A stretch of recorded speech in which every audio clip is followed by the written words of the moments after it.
యుద్ధ వాతావరణంలో కొత్త టర్నింగ్. ఓ పక్కన హెజ్బుల్లాని వెంటాడి వేటాడుతున్నటువంటి ఇజ్రాయెల్ దక్షిణ లెబనాన్లో ఉన్నటువంటి వాళ్ళందరూ తక్షణం ఖాళీ చేసి సురక్షిత ప్రాంతాలకు వెళ్ళిపోండి అని ప్రకటించింది ఇజ్రాయెల్ డిఫెన్స్ ఫోర్స్, అంటే ఇజ్రాయెల్ సైన్యం. అక్కడ పెద్ద ఎత్తున దాడులు చేయబోతున్నాం, ఆ ప్రాంతంలో ఉన్నటువంటి హెజ్బుల్లా తీవ్రవాదులని అంతం చేస్తాం, వాళ్ళ ఆస్తులు ధ్వంసం చేస్తాం, వాళ్ళ భవనాల్ని ధ్వంసం చేస్తాం, మొత్తం పిన్ పాయింట్ యాక్యురసీగా మా దగ్గర ఉంది, అందరూ అవతలకు వెళ్ళిపోండి, వాళ్ల మీద దాడి చేసే టైంలో సామాన్యులకు ఏమీ కాకూడదన్నది మా ఉద్దేశం అని ప్రకటించింది.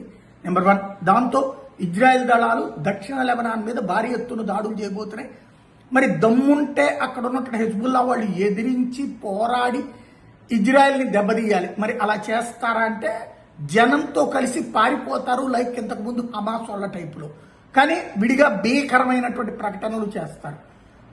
ప్రత్యక్షంగా ఎదురుపడ్డప్పుడేమో పారిపోతారు, విడిగా టీవీల్లో పేపర్లలో మాత్రం స్టేట్మెంట్ ఇస్తారు. దొంగచాటు దెబ్బతీసి గతంలో ఇజ్రాయెల్ మీదకి వెళ్ళి అక్కడున్న నిరాయుధులైనటువంటి సాధారణ ప్రజలు, మహిళల మీద దాడులు చేసి అత్యాచారాలు చేసి రాక్షసత్వం చేస్తూ రాక్షసత్వం గురించి ప్రపంచానికి ఎదుటి వాళ్ల మీద ఆరోపణలు చేస్తూ ఉంటారు. మరొక వైపున ఇరాన్ ఓడరేవుల దగ్గర నుంచి ఏమైనా చిన్నపాటి షిప్ కాదు, చిన్నపాటి స్టీమర్ వచ్చి హార్ముజ్ జలసంధి దగ్గర ఏదైనా చేస్తుందని భావించిందో ఏమిటో తెలియదు.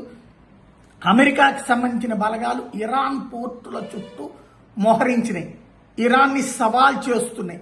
ఇరాన్ మమ్మల్ని ఎవరు ఏమీ చేయలేరంటోంది కదా, దమ్ముంటే చేయమంటోంది కదా. ఇప్పుడు వాళ్ళ దగ్గరికే అమెరికా సైన్యాలు వెళ్ళినాయి.